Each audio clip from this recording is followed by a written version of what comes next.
So you remember this wheel from an earlier video I did on the Townsend Atlantis, where the wheel bearings, they're a bit rumbly. To be honest, there's a tiny bit of play, but for the purposes of that video we decided we weren't going to redo the bearings. But I just thought I'm going to look back round and give you an idea how you could quickly solve this problem with just a couple of simple tools. So tools we're going to need is we're going to need 16mm spanner, and we're going to need a 16mm I don't know what you call these, the little thin spanners. So what we need to do is we need to back the nuts off so that we can get into behind this part in here, which is where the bearings are housed. So get that on there and obviously lock in place and then slacken off. Oh, there we go. I'm going to come round here so I'm not blocking camera. Now be careful in that all the balls could fall out. That's simply it. Right, the thread is a little bit gummed up. I'm just going to put a little bit of GT85 on there just to make it a little bit easier to go up. So we need to take this nut up. We don't really need to take this one off all the way, we just need to work it up. So, because underneath here there's another nut which is a cone which is holding all the balls in place, and that is the one we need to back off to give us access.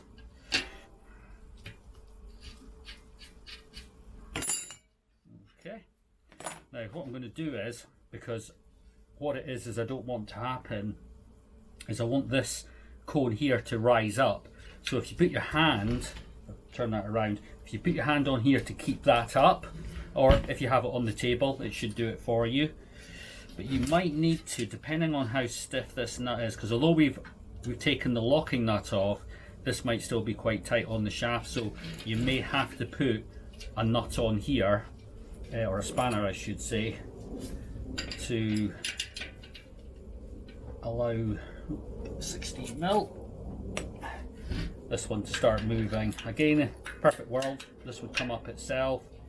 Oh, it's a little bit sticky, so again I'm going to keep pressure on there and then start. So this one will rise up. Ideally we don't want any of the small balls in there to fall out, so we just want to get it up enough. And I've got a little grease gun here, but you could use a syringe with grease in it, lots of options. And I'm just gonna, oh this is thick, and this is not a thick grease, it's just because it's so damn cold in my garage, and my diesel heater literally just packed up earlier today. Although to be honest it would have been too noisy. Right, so I've now done that, so we can now screw that back down. Now the reason we could just simply, just get that down for it, start explaining. So we could literally have left that up and then push the axle back up the other way. We could do that, but I'm going to do it this way. I think it just maybe easier for explaining. In fact, you know what? There's no point in doing it twice. Right, so what we're going to do is I'm going to hold on to that with my finger. We're going to turn it over because once again we don't want all the balls to fall out the bottom. So what I'm going to do is I'm now going to turn, in fact, spin that around so you can see it. I'm turning, in fact, if I take the nut off, it's going to be easier to do.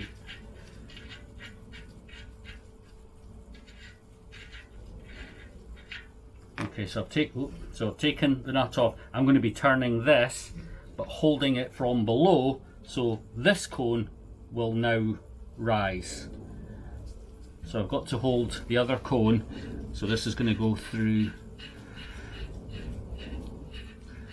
See it coming up, but we're going to have to be a wee bit funky because it's not going to leave an awful lot of room to get the grease in. I'm going to have to try and get the grease down the side.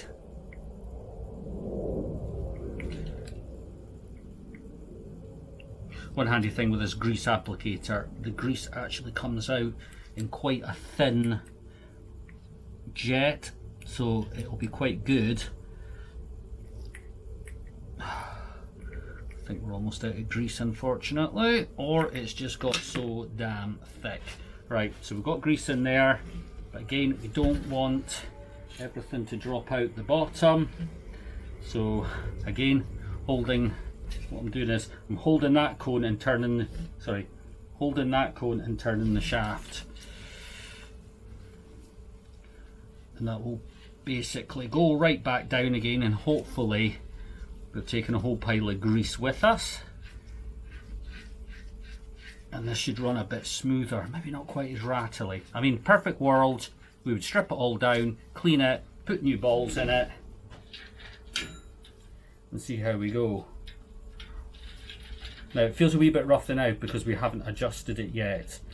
So I'm holding on, I can try and get it so you can see both sides. So I'm holding on to this side, and I'm going to back off this one, and it will get smoother. But what we need to do, we want to put the locking nut on.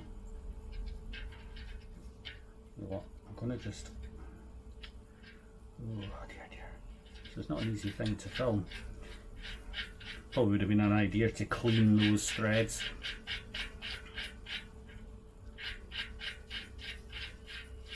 Now this is where it gets a little bit, it's a bit trial and error, because what we don't want this so, we don't want it so, what could you say, so tight that it makes it rough, but on the other hand, we don't want it slack. See, there's a tiny bit of play there. So it's getting it just right. However, when we tighten up the cone here, cone wrench, that's what they're called, it can move this part and make it tighter or looser. So sometimes you've just got to tighten it. No point in tightening it tight because you've got to try it. See, that's perfect there. Be honest with you, it is still a little bit noisier. I was hoping it would have quietened it down a wee bit, but looks like beggars can't be choosers, as I say.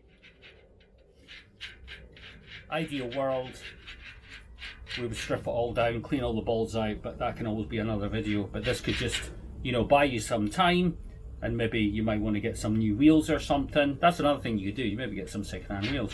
But as you can see, that's that done now, and that's all ready to go back on the bike. Thank you very much.